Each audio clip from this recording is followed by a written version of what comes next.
رسول الکریم سارے ساتھی جو دعوت سے درست سے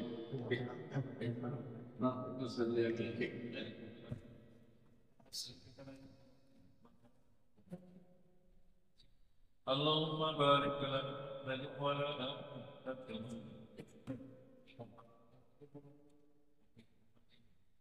آپ علیہ الصلوۃ والسلام نے فرمایا کہ تین چیزیں مجھے محبوب ہیں، توجہ کریں اپنی الطیب خوشبو مجھے محبوب ہے، عورت صالحہ مجھے محبوب ہے، اور میری آنکھوں کی ٹھنڈک نماز ہے۔ کیا بات ہے! خوشبو مجھے محبوب ہے، الطیب آپ صلی اللہ علیہ وسلم کے پسینے مبارک میں ہی خوشبو بھی بی بی ام سلیم صحابیہ ہے، آپ صلی اللہ علیہ وسلم کے پسینے مبارک کے چند قطروں کو جمع کیا، شیشے میں ڈالا۔ فرماتی ہے کہ جب کوئی شادی کا موقع ہوتا یا کبھی کوئی فوتی ہوتی تو کفن میں ایک تیلی لگا دیتی تو پورا علاقہ خوشبو سے معطر ہو جاتا۔ آپ صلی اللہ علیہ وسلم نے ایک دفعہ ایک صحابی کو کمر پر ہاتھ رکھا، ہاتھ مبارک رکھ، صرف ہاتھ رکھنے سے اتنی اس کے جسم میں خوشبو آ گئی۔ ان کے گھر میں 4 بیویاں تھی، 4 بیویاں خوشبو لگاتی، ان کی خوشبو کم ہوتی اور اس کی اپنے جسم کی خوشبو زیادہ ہوتی۔ کیا بات ہے! حضرت انس فرما رہے ہیں وَلَا شَمَمْتُ قَطُّ مِسْكًا وَلَا عَنْبَرًا أَطْيَبُ مِنْ رَائِحَةِ رسول اللہ صلی اللہ علیہ وسلم۔ میں نے مشک اور عنبر بھی سینگا ہے، مشک اور عنبر کی خوشبو کو بھی دیکھا ہے، لیکن آپ صلی اللہ علیہ وسلم کی جو خوشبو تھی، پسینہ مبارک کی خوشبو تھی، وہ اعلیٰ اور ارفع تھی۔ ایک صحابی آیا آپ صاحب کی خدمت میں، یا رسول اللہ میری بیٹی کی شادی ہے اور رخصتی ہے، توجہ کریں، رخصتی ہے، میرے پاس خوشبو نہیں ہے، آپ کے پاس خوشبو ہے تو دے دیں۔ خوشبو ہے تو آپ نے فرمایا میرے پاس موجود خوشبو تو نہیں ہے، آپ کل آ جانا، شادی سے پہلے کل آ جانا اور ایک شیشی لے آنا اور اس کے ساتھ ایک لکڑی بھی لے آنا۔ دوسرا دن ہوا، وہ صحابی آپ سے اپنی خدمت میں آیا اور شیشی لے کر آیا، یہ دوسرا شیشی لے کر آئے۔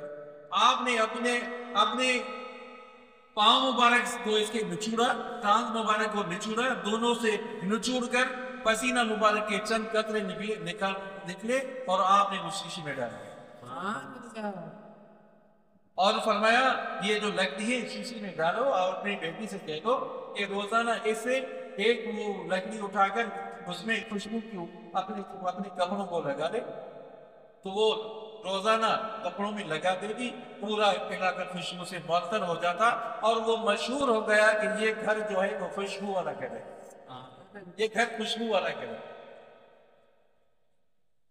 تو نماز کے لیے آدمی آئے تو تیاری کرے آدمی کہ مجھے نماز کے لیے جانا ہے، کپڑے صاف ستھرے ہوں، اگر خوشبو مہیا ہو تو آدمی خوشبو لگا کے آ جائے۔ اللہ رحم کرے، اللہ پناہ میں رکھے عزیزو، ایسی بدبودار کپڑے، پسینے میں اتنی بدبو ہو جاتی ہے، وہ کپڑے پہن کر تو خدا کا خوف تو کرو۔ دوستوں کے ساتھ جانا ہو، مجلس ہو، کوئی بڑے بڑے منسٹر ہو، وی آئی پی ہو، شادی حال میں جانا ہو، کسی پارٹی میں جانا ہو تو کیسے کپڑے پہنے؟ اچھے کپڑے ہوں گے اور بہترین خوشبو لگا کے جائیں گے۔ ایسا ہے کہ نہیں ہے؟ اللہ کے گھر میں آ جائے اور اللہ کے گھر میں پھر بدبودار کپڑے، وہ جو مزدوری والے کپڑے وہ پہن کر آئے، بارگاہ الہی میں آ رہے ہیں، اللہ کے گھر میں آ رہے ہیں، چلو خوشبو نہیں ہے تو کم از کم کپڑے صاف ہو کر تو آ جائے، نہا دھو کر تو آ جائے۔ قواعدہ انشاءاللہ کوشش کریں گے، اتی خوشبو آپ کو معلوم۔ اللہ اکبر، سمجھا نہیں؟ اور دوسری چیز آپ نے فرمایا المرأۃ الصالحہ، عورت صالحہ مجھے محبوب ہے۔ توجہ کریں، عورت صالحہ مجھے محبوب ہے۔ عورت صالحہ کسے کہا جائے گا؟ عورت صالحہ کون ہے؟ آپ کس کو کہتی ہیں عورت صالحہ؟ شوہر کی فرما بردار ہے، نماز پڑھتی نہیں عورت سمجھا نہیں، یہ فرما بردار ہے، عورت صالحہ ہے۔ عورت صالحہ یہ نہیں، عورت صالحہ وہ ہے اذا صلت خمسہا، نماز پابندی سے پڑھے، وصامت شہرہا، پابندی سے رمضان مبارک کے روزے بھی رکھے، واطاعت بالہا، اپنے شوہر کی فرما برداری کرے، واحسنت فرجہا، اپنے جسم کی حفاظت بھی کرے۔ چار باتیں جس میں ہیں وہ عورت صالحہ، یاد کرنا، گھروں تک یہ بات پہنچا دینا، خدا کا واسطہ ہے۔ عورت صالحہ، قاضی صاحب نے حدیث سنائی ہے، عورت صالحہ وہ جو نماز پابندی سے پڑھے، پابندی سے روزہ رکھے، اپنے جسم کی حفاظت کرے اور اپنے شوہر کی فرما برداری کرے، یہ عورت صالحہ ہے۔ آپ صلی اللہ علیہ وسلم نے فرمایا مرد کے پیٹھ پر دانے نکلیں، توجہ کریں، مرد کے پیٹھ پہ دانے نکلیں، اس دانوں سے پیپ بہے، اس پیپ کو اپنی زبان سے چاٹ کر خشک کر لے، پھر بھی شوہر کا حق ادا نہ کر سکے، پھر بھی شوہر کا حق ادا نہ کر سکے، نہیں ہو رہا حق ادا۔ آپ نے فرمایا اگر سجدہ جائز ہوتا، کسی اور کے لیے جائز ہوتا، اللہ کے سوا کسی کے اور کے لیے جائز ہوتا، تو عورت کو حکم کرتا شوہر کیسے کرے۔ اگر سجدہ غیر کے لیے جائز ہوتا، اتنا حق ہے، سمجھے، اور یہ لازم ہے کہ گھر کی ضروریات والی جو چیزیں ہیں وہ مرد کے اوپر لازم ہے کہ وہ مہیا کرے۔ عورت باہر نہ نکلے، باہر جانے کی ضرورت نہ پڑے، عورت کو ضرورت والی چیزیں گھر میں موجود ہو، ان کی ضرورت ہو، ان کی جیب خرچی ان کو الگ دے دو، 5,000 10,000 ہے جو مناسب ان کو الگ دے دو، یہ تمہاری جیب خرچی، سمجھا نہیں؟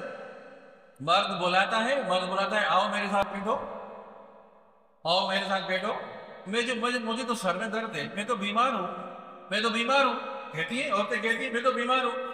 اگر اس وقت کہا جائے کہ شادی ہے، شادی میں جانا ہے، تو جلدی سے تیار ہو گیا، اور 2 گھنٹے پہلے تو بیمار تھی، اب شادی کے لیے تیار ہو گئی، بھئی کپڑے لینے ہیں، بھئی بازار سے جمعرات بازار جا رہی ہے، پیر بازار جا رہی ہے، اتوار بازار جا رہی ہے۔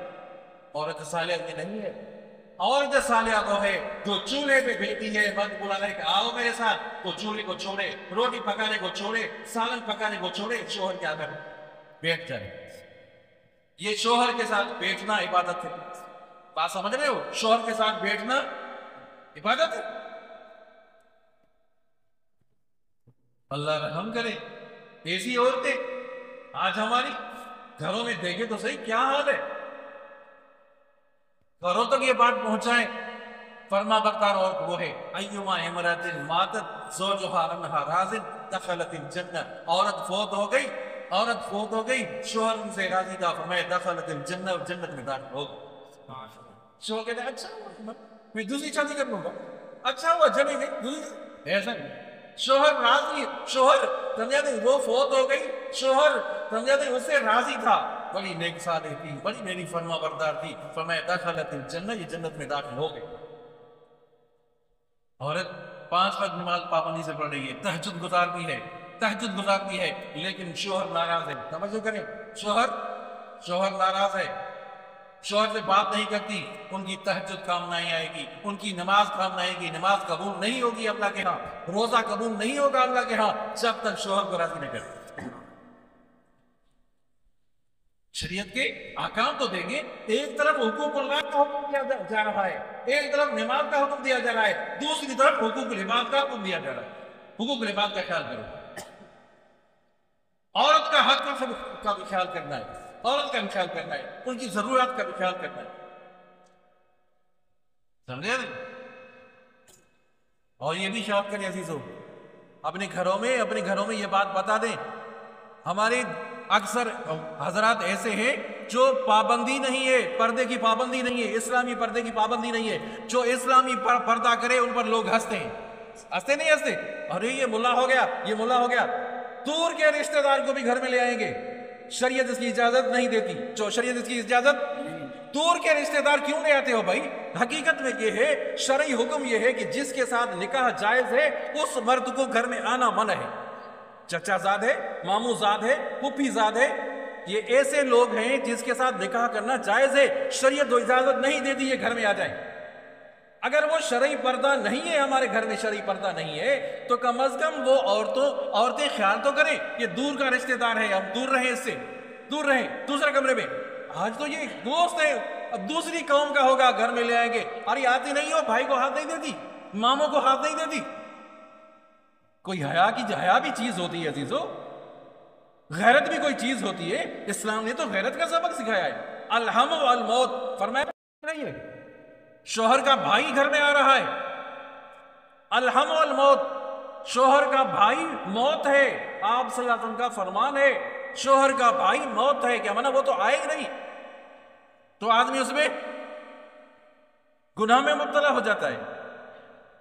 الطیب المرأۃ الصالحہ وقرۃ عینی فی الصلاۃ، تیسری چیز آپ صلی اللہ علیہ وسلم میری آنکھوں کی ٹھنڈک نماز، میری آنکھوں کی ٹھنڈک نماز ہے۔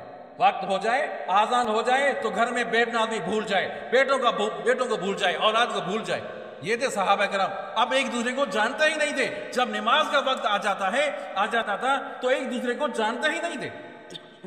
نماز کا وقت ہو جائے تو گھر میں بیٹھنا نہیں، کاروبار بند کرنا ہے، دکان کو بند کرنا ہے، بھائی مسجد میں بلاوا آ گیا، حی علی الفلاح، حی علی الصلاح، آؤ کامیابی کی طرف، آؤ فلاح کی طرف، تو گھر میں نہیں بیٹھنا، کاروبار نہیں کرنا۔ آپ کا کاروبار تب چمکے گا جب آپ حقوق اللہ بھی ادا کریں گے، حقوق العباد بھی ادا کریں گے۔ دعا کرتے اللہ تعالی ہم سب کو اعمال صالحہ